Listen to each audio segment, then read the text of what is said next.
Capítulo 5. Do processo sumário. Art. 531. Na audiência de instrução e julgamento a ser realizada no prazo máximo de 30 dias, proceder-se-á à tomada de declarações do ofendido, se possível, à inquirição das testemunhas arroladas pela acusação e pela defesa nesta ordem, ressalvado o disposto no artigo 222 deste Código, bem como aos esclarecimentos dos peritos, às acariações e ao reconhecimento de pessoas e coisas, interrogando-se em seguida o acusado e procedendo-se finalmente ao debate. Art. 532. Na instrução poderão ser inquiridas até 5 testemunhas arroladas pela acusação e 5 pela defesa. Art. 533.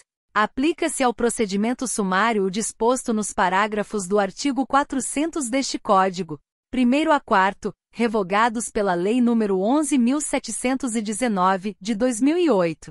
Art. 534. As alegações finais serão orais, concedendo-se a palavra, respectivamente, à acusação e à defesa, pelo prazo de 20 minutos, prorrogáveis por mais 10, proferindo o juiz, a seguir, sentença. Primeiro, havendo mais de um acusado, o tempo previsto para a defesa de cada um será individual. Segundo, ao assistente do Ministério Público, após a manifestação deste, serão concedidos 10 minutos, prorrogando-se por igual período o tempo de manifestação da defesa. Art. 535. Nenhum ato será adiado, salvo quando imprescindível a prova faltante, determinando o juiz a condução coercitiva de quem deva comparecer. Primeiro e segundo, revogados pela Lei nº 11.719, de 2008. Art. 536. A testemunha que comparecer será inquirida, independentemente da suspensão da audiência, observada em qualquer caso a ordem estabelecida no artigo 531 deste Código. Art. 537. Art. 538. Nas infrações penais de menor potencial ofensivo, quando o juizado especial criminal encaminhar ao juízo comum as peças existentes para a adoção de outro procedimento, observar-se-á o procedimento sumário previsto neste capítulo. 1º a 4º, revogados pela Lei nº 11.719, de 2008. Capítulo 6. Do processo de restauração de autos extraviados ou destruídos. Art. 541. Os autos originais de processo penal extraviados ou destruídos, em primeira ou segunda instância, serão restaurados. Primeiro, se existir e for exibida cópia autêntica ou certidão do processo, será uma ou outra considerada como original. Segundo, na falta de cópia autêntica ou certidão do processo, o juiz mandará, de ofício, ou a requerimento de qualquer das partes que a. O escrivão certifique o estado do processo segundo a sua lembrança, e reproduza o que houver a respeito em seus protocolos e registros.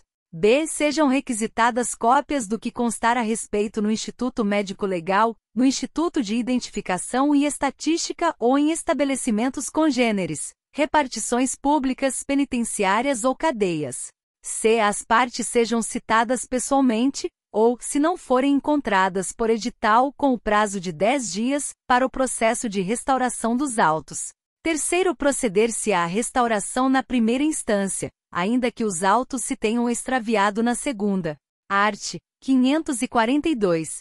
No dia designado, as partes serão ouvidas, mencionando-se em termos circunstanciados pontos em que estiverem acordes e a exibição e a conferência das certidões e mais reproduções do processo apresentadas e conferidas. Art. 543. O juiz determinará as diligências necessárias para a restauração, observando-se o seguinte. 1. Caso ainda não tenha sido proferida a sentença, requerir-se-ão as testemunhas podendo ser substituídas as que tiverem falecido ou se encontrarem em lugar não sabido. Segunda, os exames periciais, quando possível, serão repetidos, e de preferência pelos mesmos peritos. Terceira, a prova documental será reproduzida por meio de cópia autêntica ou, quando impossível, por meio de testemunhas.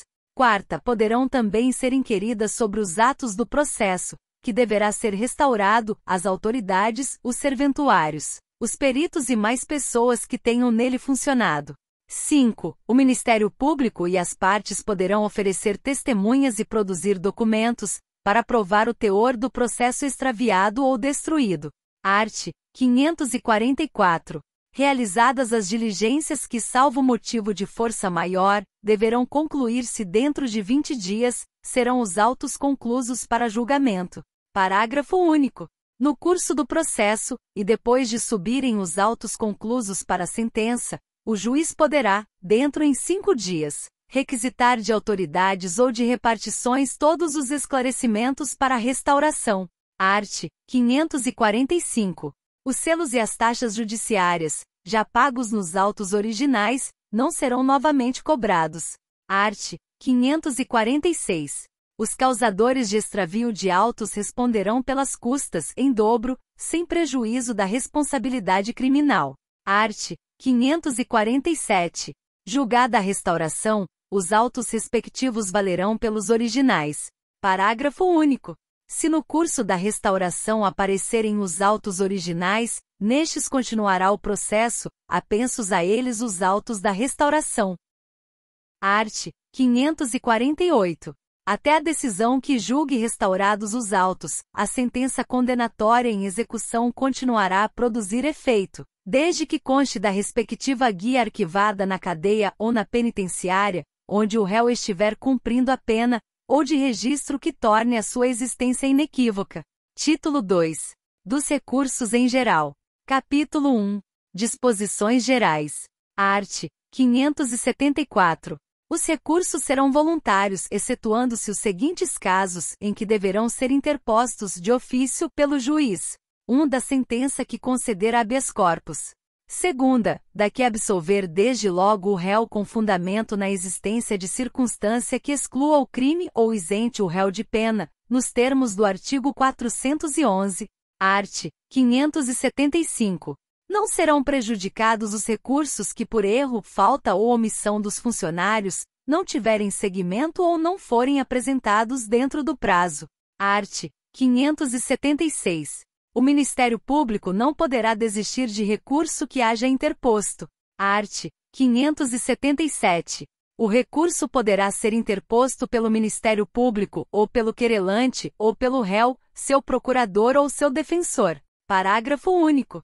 Não se admitirá, entretanto, recurso da parte que não tiver interesse na reforma ou modificação da decisão. Art. 578. O recurso será interposto por petição ou por termo nos autos, assinado pelo recorrente ou por seu representante. Primeiro, não sabendo ou não podendo o réu assinar o nome, o termo será assinado por alguém, a seu rogo, na presença de 2 testemunhas. Segundo, a petição de interposição de recurso com o despacho do juiz, será, até o dia seguinte ao último do prazo, entregue ao escrivão, que certificará no termo da juntada a data da entrega. Terceiro, interposto por termo o recurso, o escrivão, sob pena de suspensão por 10 a 30 dias, fará conclusos os autos ao juiz, até o dia seguinte ao último do prazo. Art. 579. Salvo a hipótese de má-fé, a parte não será prejudicada pela interposição de um recurso por outro. Parágrafo único. Se o juiz, desde logo, reconhecer a impropriedade do recurso interposto pela parte, mandará processá-lo de acordo com o rito do recurso cabível. Art. 580. No caso de concurso de agentes Código Penal, artigo 25, a decisão do recurso interposto por um dos réus, se fundado em motivos que não sejam de caráter exclusivamente pessoal, aproveitará aos outros. Capítulo 2. Do recurso em sentido estrito. Art. 581. Caberá recurso no sentido estrito da decisão, despacho ou sentença. 1. Que não receber a denúncia ou a queixa. 2. Que concluir pela incompetência do juízo. 3. Que julgar procedentes as exceções, salvo a de suspeição. 4. Que pronunciar o réu. 5. Que conceder, negar, arbitrar, cassar ou julgar inidonéia a fiança, indeferir requerimento de prisão preventiva ou revogá-la, conceder liberdade provisória ou relaxar a prisão em flagrante. 6. Revogado pela Lei nº 11.689 de 2008. 7. Que julgar quebrada a fiança ou perdido seu valor. 8. Que decretar a prescrição ou julgar, por outro modo, extinta a punibilidade. 9. Que indeferir o pedido de reconhecimento da prescrição ou de outra causa extintiva da punibilidade. 10. Que conceder ou negar a ordem de habeas corpus.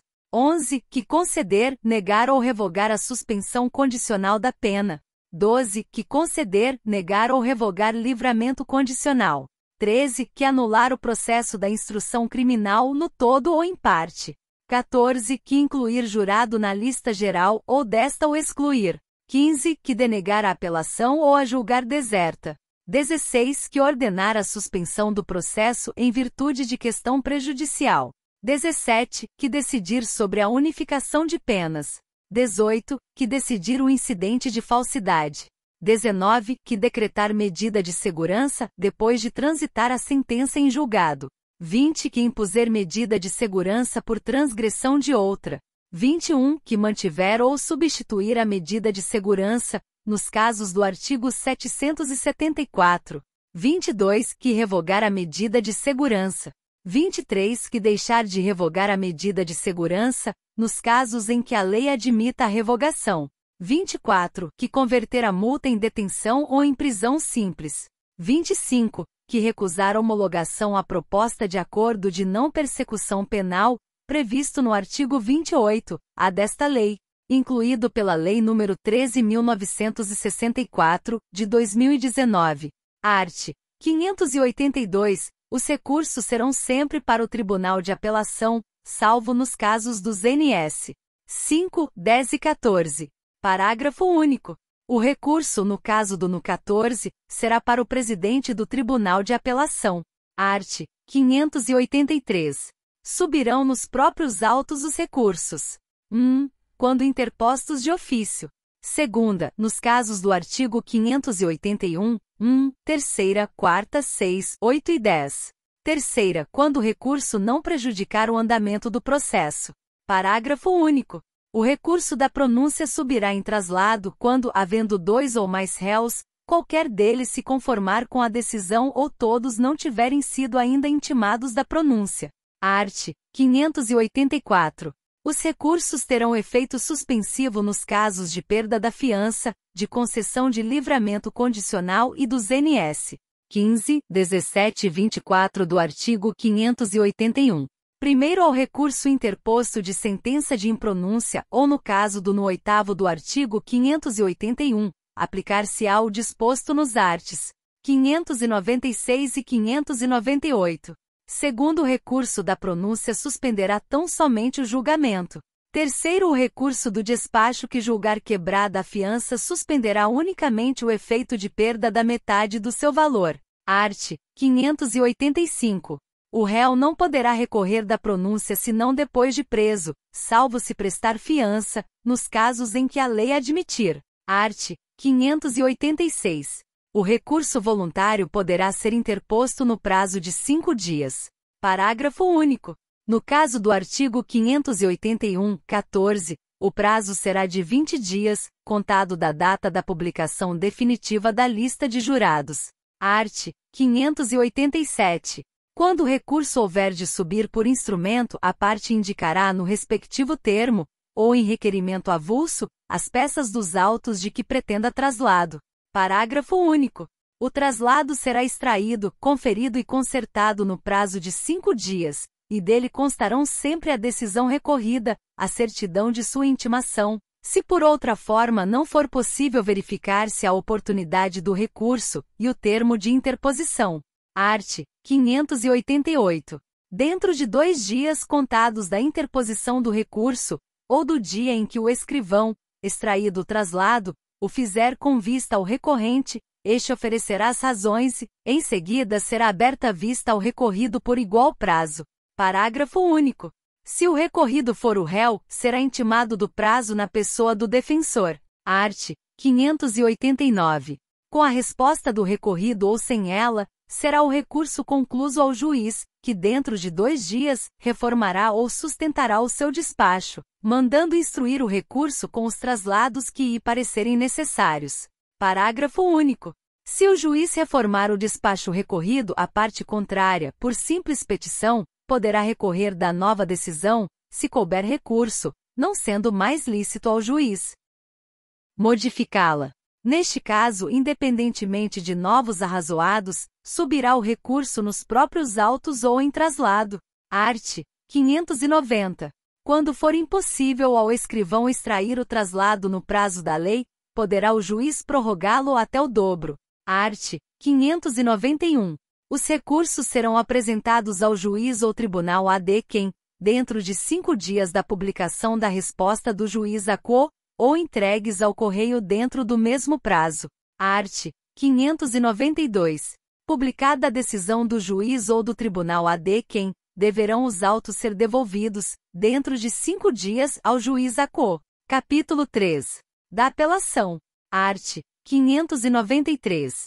Caberá apelação no prazo de 5 dias. 1. Das sentenças definitivas de condenação ou absolvição proferidas por juiz singular. 2. Das decisões definitivas, ou com força de definitivas, proferidas por juiz singular nos casos não previstos no capítulo anterior. 3. Das decisões do tribunal do júri quando a ocorrer nulidade posterior à pronúncia. B. For a sentença do juiz-presidente contrária à lei expressa ou à decisão dos jurados. C. Houver erro ou injustiça no tocante à aplicação da pena ou da medida de segurança. D. For a decisão dos jurados manifestamente contrária à prova dos autos. Primeiro, se a sentença do juiz-presidente for contrária à lei expressa ou divergir das respostas dos jurados aos quesitos, o tribunal AD quem fará a devida retificação. Segundo, interposta a apelação com fundamento no terceiro, se deste artigo, o tribunal AD quem se der provimento, retificará a aplicação da pena ou da medida de segurança. Terceiro, se a apelação se fundar no terceiro deste artigo, e o tribunal AD quem se convencer de que a decisão dos jurados é manifestamente contrária à prova dos autos, dar-lhe-á provimento para sujeitar o réu a novo julgamento. Não se admite, porém, pelo mesmo motivo segunda apelação. Quarto, quando cabível a apelação, não poderá ser usado o recurso em sentido estrito, ainda que somente de parte da decisão se recorra. Parágrafo único renumerado pela Lei nº 263, de 23 de fevereiro de 1948. Art. 594 e 595, revogados pela Lei nº 11.719, de 2008. Art. 596. A apelação da sentença absolutória não impedirá que o réu seja posto imediatamente em liberdade. Parágrafo único. A apelação não suspenderá a execução da medida de segurança aplicada provisoriamente. Art. 597. A apelação de sentença condenatória terá efeito suspensivo, salvo o disposto no artigo 393. A aplicação provisória de interdições de direitos e de medidas de segurança, arts. 374 e 378, e o caso de suspensão condicional de pena. Art. 598. Nos crimes de competência do tribunal do júri, ou do juiz singular, se da sentença não for interposta apelação pelo Ministério Público no prazo legal, o ofendido ou qualquer das pessoas enumeradas no artigo 31, ainda que não se tenha habilitado como assistente, poderá interpor apelação que não terá, porém, efeito suspensivo. Parágrafo único. O prazo para a interposição desse recurso será de 15 dias e correrá do dia em que terminar o do Ministério Público. Art. 599. As apelações poderão ser interpostas quer em relação a todo julgado, quer em relação à parte dele. Art. 600.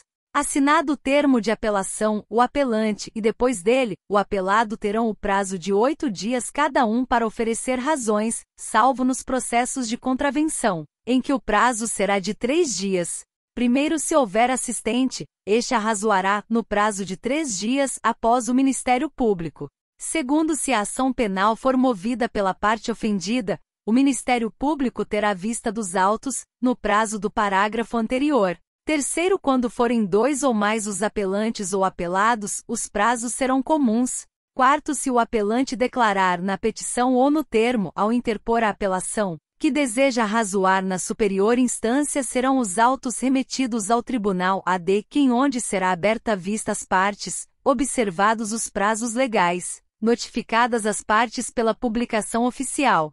Art. 601.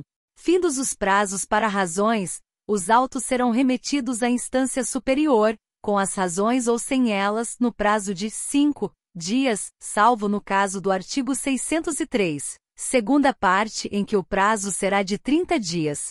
Primeiro, se houver mais de um réu, e não houverem todos sido julgados, ou não tiverem todos apelado, caberá ao apelante promover extração do traslado dos autos, o qual deverá ser remetido à instância superior no prazo de 30 dias, contado da data da entrega das últimas razões de apelação, ou do vencimento do prazo para a apresentação das do apelado. Segundo, as despesas do traslado correrão por conta de quem o solicitar, salvo se o pedido for de réu pobre ou do Ministério Público. Art. 602. Os autos serão, dentro dos prazos do artigo anterior, apresentados ao Tribunal AD quem ou entregues ao correio sob registro. Art. 603.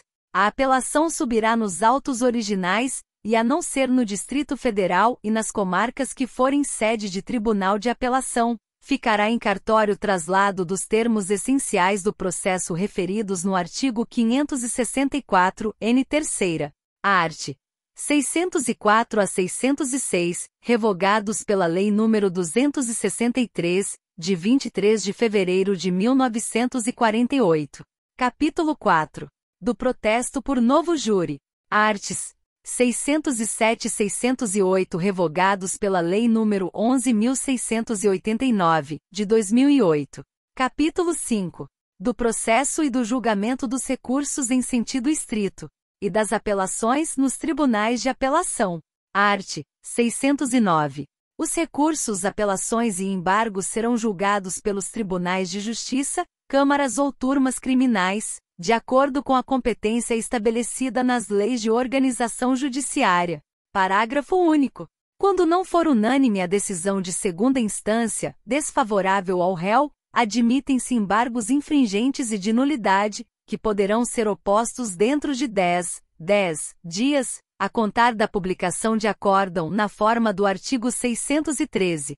Se o desacordo for parcial, os embargos serão restritos à matéria objeto de divergência. Art. 610. Nos recursos em sentido estrito, com exceção do de habeas corpus, e nas apelações interpostas das sentenças em processo de contravenção ou de crime a que a lei comine pena de detenção, os autos irão imediatamente com vista ao Procurador-Geral pelo prazo de 5 dias, e em seguida passarão por igual prazo ao relator, que pedirá designação de dia para o julgamento.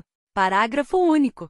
Anunciado o julgamento pelo presidente e apregoadas as partes com a presença destas ou a sua revelia, o relator fará a exposição do feito e, em seguida, o presidente concederá pelo prazo de 10 minutos a palavra aos advogados ou às partes que a solicitarem e ao procurador-geral, quando requerer, por igual prazo. Art. 612. Os recursos de habeas corpus, designado o relator, serão julgados na primeira sessão. Art. 613. As apelações interpostas das sentenças proferidas em processos por crime a que a lei comine pena de reclusão, deverão ser processadas e julgadas pela forma estabelecida no art. 610 com as seguintes modificações. 1. Exarado o relatório nos autos, passarão estes ao revisor, que terá igual prazo para o exame do processo e pedirá designação de dia para o julgamento. 2. Os prazos serão ampliados ao dobro. 3. O tempo para os debates será de 1/4 de hora. Art. 614. No caso de impossibilidade de observância de qualquer dos prazos marcados nos arts. 610 e 613, os motivos da demora serão declarados nos autos. Art. 615. O tribunal decidirá por maioria de votos. Primeiro, havendo empate de votos no julgamento de recursos, se o presidente do tribunal, Câmara ou turma, não tiver tomado parte na votação, proferirá o voto de desempate. No caso contrário, prevalecerá a decisão mais favorável ao réu.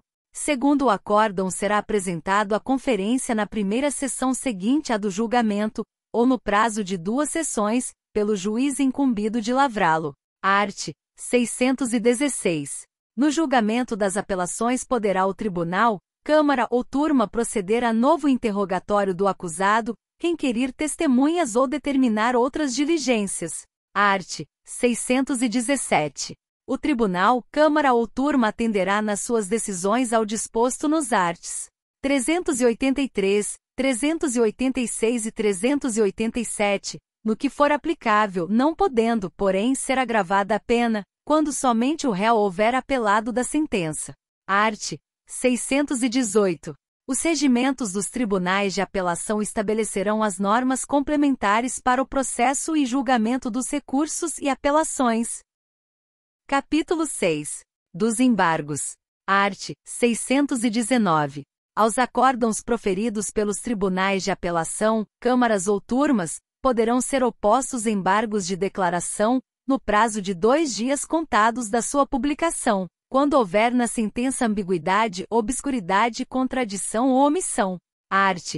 620. Os embargos de declaração serão deduzidos em requerimento de que constem os pontos em que o acórdão é ambíguo, obscuro, contraditório ou omisso.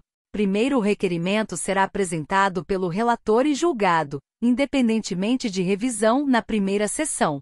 Segundo, se não preenchidas as condições enumeradas neste artigo, o relator indeferirá desde logo o requerimento. Capítulo 7. Da revisão. Art. 621. A revisão dos processos findos será admitida. 1. Quando a sentença condenatória for contrária ao texto expresso da lei penal ou à evidência dos autos. 2. Quando a sentença condenatória se fundar em depoimentos, exames ou documentos comprovadamente falsos. 3. Quando, após a sentença, se descobrirem novas provas de inocência do condenado ou de circunstância que determine ou autorize diminuição especial da pena. Art. 622. A revisão poderá ser requerida em qualquer tempo, antes da extinção da pena ou após. Parágrafo único. Não será admissível a reiteração do pedido, salvo se fundado em novas provas. Art. 623. A revisão poderá ser pedida pelo próprio réu ou por procurador legalmente habilitado ou, no caso de morte do réu, pelo cônjuge, ascendente, descendente ou irmão. Art. 624. As revisões criminais serão processadas e julgadas. 1. Pelo Supremo Tribunal Federal, quanto às condenações por ele proferidas. 2. Pelo Tribunal Federal de Recursos, Tribunais de Justiça ou de Alçada nos demais casos. 1. No Supremo Tribunal Federal e no Tribunal Federal de Recursos o processo e julgamento obedecerão ao que for estabelecido no respectivo regimento interno. 2. Nos Tribunais de Justiça ou de Alçada, o julgamento será efetuado pelas câmaras ou turmas criminais, reunidas em sessão conjunta, quando houver mais de uma, e, no caso contrário, pelo Tribunal Pleno. 3. Nos tribunais onde houver 4 ou mais câmaras ou turmas criminais, poderão ser constituídos 2 ou mais grupos de câmaras ou turmas para o julgamento de revisão, obedecido o que for estabelecido no respectivo regimento interno. Art. 625. O requerimento será distribuído a um relator e a um revisor, devendo funcionar como relator um desembargador que não tenha pronunciado decisão em qualquer fase do processo. Primeiro, o requerimento será instruído com a certidão de haver passado em julgado a sentença condenatória e com as peças necessárias à comprovação dos fatos arguidos. Segundo, o relator poderá determinar que se apensem os autos originais, se daí não advier dificuldade à execução normal da sentença. Terceiro, se o relator julgar insuficientemente instruído o pedido e inconveniente ao interesse da justiça que se apensem os autos originais, indeferi-lo-á in limine, dando recurso para as câmaras reunidas ou para o tribunal, conforme o caso, artigo 624, parágrafo único. Quarto, interposto o recurso por petição e independentemente de termo, o relator apresentará o processo em mesa para o julgamento e o relatará, sem tomar parte na discussão. Quinto, se o requerimento não for indeferido in limine, abrir-se à vista dos autos ao Procurador-Geral, que dará parecer no prazo de 10 dias.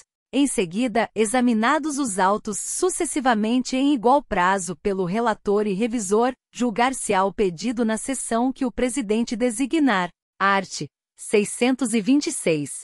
Julgando procedente a revisão, o tribunal poderá alterar a classificação da infração, absolver o réu, modificar a pena ou anular o processo.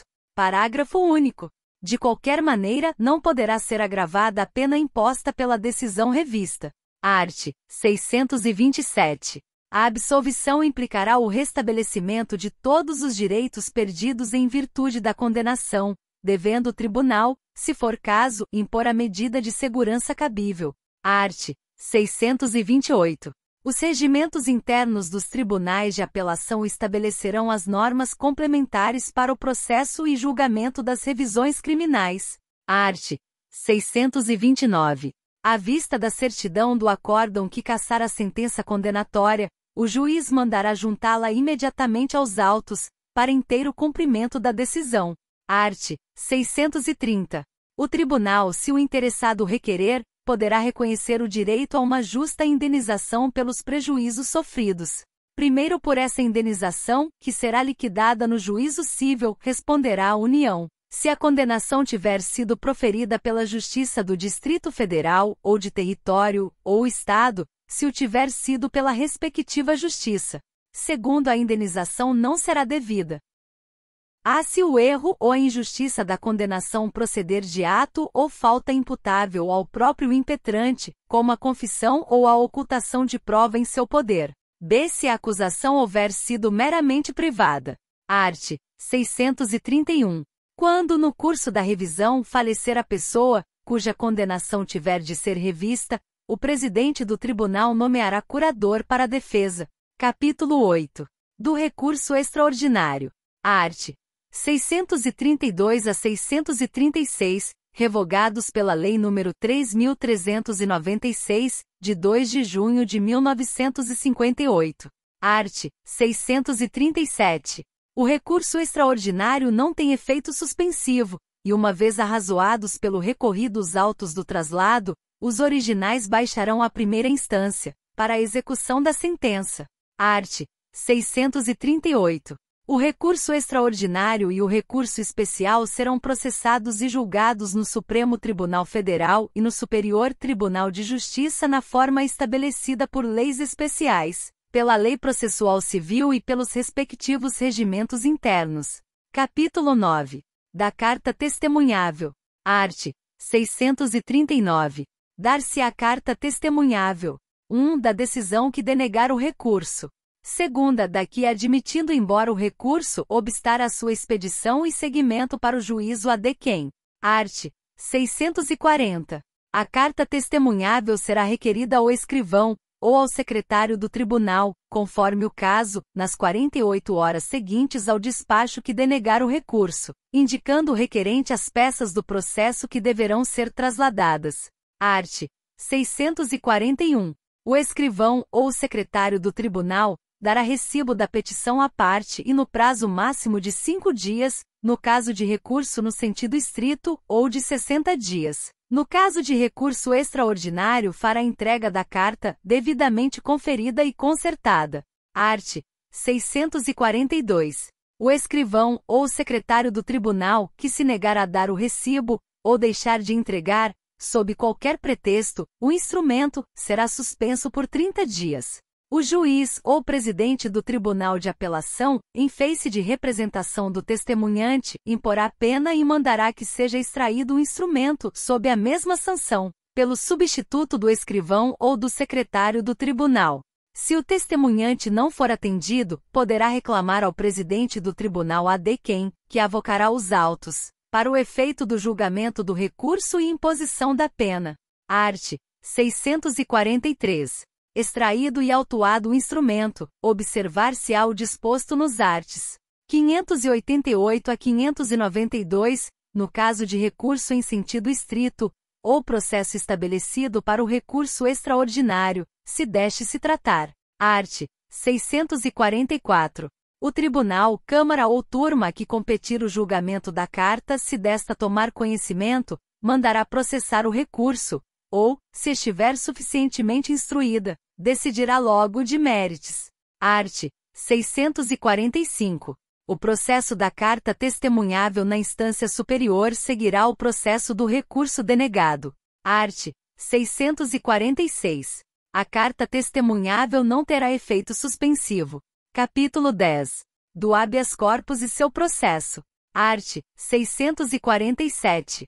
Dar-se-á habeas corpus sempre que alguém sofrer ou se achar na iminência de sofrer violência ou coação ilegal na sua liberdade de ir e vir, salvo nos casos de punição disciplinar. Art.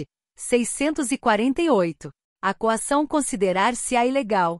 1. Quando não houver justa causa. 2. Quando alguém estiver preso por mais tempo do que determina a lei. 3. Quando quem ordenar a coação não tiver competência para fazê-lo. 4. Quando houver cessado o motivo que autorizou a coação. 5. Quando não for alguém admitido a prestar fiança, nos casos em que a lei a autoriza. 6. Quando o processo for manifestamente nulo. 7. Quando extinta a punibilidade. Art. 649. O juiz ou tribunal, dentro dos limites da sua jurisdição, fará passar imediatamente a ordem impetrada, nos casos em que tenha cabimento, seja qual for a autoridade coatora. Art. 650. Competirá conhecer, originariamente, do pedido de habeas corpus. 1. Ao Supremo Tribunal Federal nos casos previstos no art. 101, inciso 1, a linha G da Constituição. 2. Aos tribunais de apelação, sempre que os atos de violência ou coação forem atribuídos aos governadores ou interventores dos estados ou territórios e ao prefeito do Distrito Federal, ou a seus secretários ou aos chefes de polícia. Primeiro, a competência do juiz cessará sempre que a violência ou coação provier de autoridade judiciária de igual ou superior jurisdição. Segundo, não cabe o habeas corpus contra a prisão administrativa, atual ou iminente, dos responsáveis por dinheiro ou valor pertencente à fazenda pública, alcançados ou omissos em fazer o seu recolhimento nos prazos legais, salvo se o pedido for acompanhado de prova de quitação ou de depósito do alcance verificado, ou se a prisão exceder o prazo legal. Art. 651. A concessão do habeas corpus não obstará, nem porá termo ao processo, desde que este não esteja em conflito com os fundamentos daquela. Art. 652. Se o habeas corpus for concedido em virtude de nulidade do processo, este será renovado. Art. 653.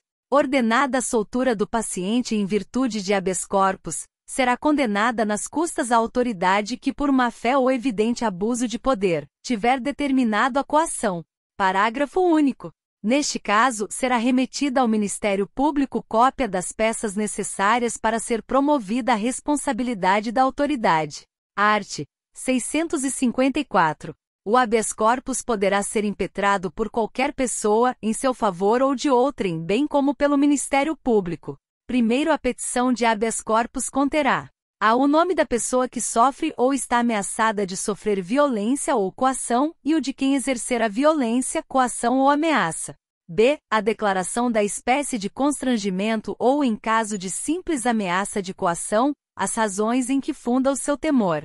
C. A assinatura do impetrante, ou de alguém a seu rogo, quando não souber ou não puder escrever, e a designação das respectivas residências. Segundo, os juízes e os tribunais têm competência para expedir de ofício ordem de habeas corpus, quando no curso de processo verificarem que alguém sofre ou está na iminência de sofrer coação ilegal. Art. 655. O carcereiro ou o diretor da prisão, o escrivão, o oficial de justiça ou a autoridade judiciária ou policial que embaraçar ou procrastinar a expedição de ordem de habeas corpus, as informações sobre a causa da prisão, a condução e apresentação do paciente, ou a sua soltura, será multado na quantia de R$200.000 a R$1, sem prejuízo das penas em que incorrer. As multas serão impostas pelo juiz do tribunal que julgar o habeas corpus, salvo quando se tratar de autoridade judiciária, caso em que caberá ao Supremo Tribunal Federal ou ao Tribunal de Apelação impor as multas. Art. 656. Recebida a petição de habeas corpus, o juiz, se julgar necessário, e estiver preso o paciente, mandará que este seja imediatamente apresentado em dia e hora que designar. Parágrafo único. Em caso de desobediência, será expedido mandado de prisão contra o detentor, que será processado na forma da lei, e o juiz providenciará para que o paciente seja tirado da prisão e apresentado em juízo. Art. 657. Se o paciente estiver preso, nenhum motivo escusará a sua apresentação salvo grave enfermidade do paciente.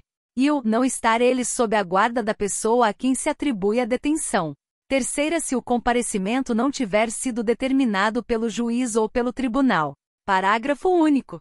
O juiz poderá ir ao local em que o paciente se encontrar, se este não puder ser apresentado por motivo de doença. Art. 658. O detentor declarará a ordem de quem o paciente estiver preso. Art. 659. Se o juiz ou o tribunal verificar que já cessou a violência ou coação ilegal, julgará prejudicado o pedido. Art. 660.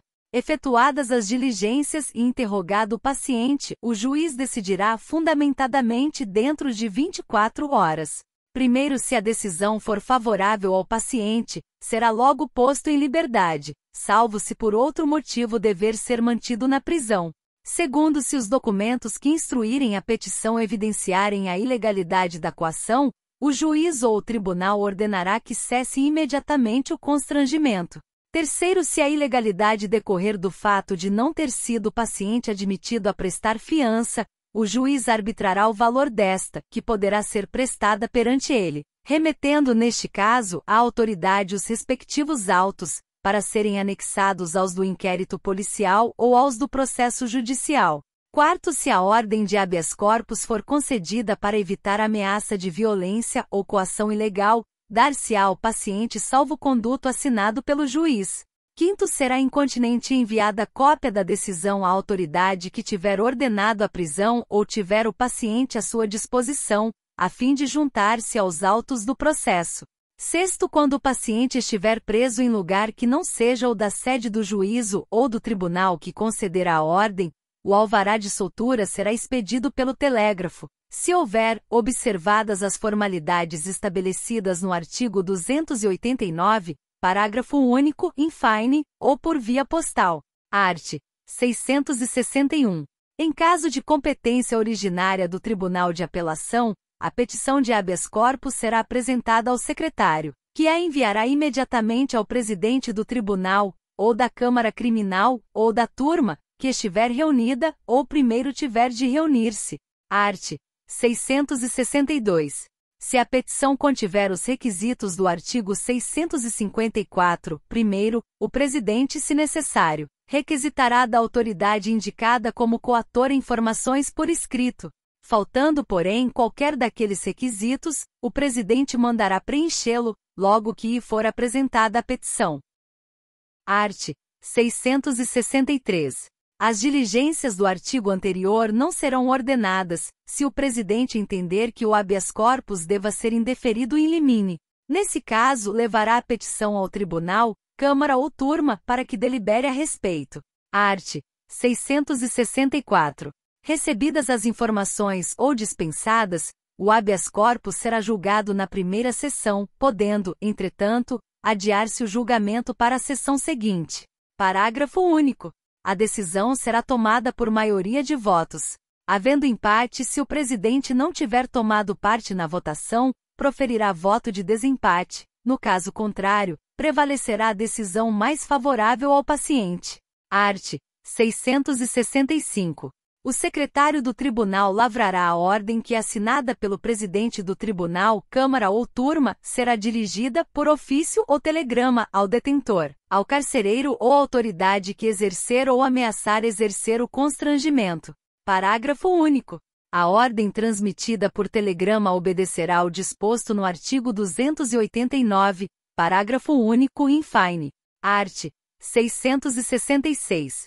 Os regimentos dos tribunais de apelação estabelecerão as normas complementares para o processo e julgamento do pedido de habeas corpus de sua competência originária. Art. 667.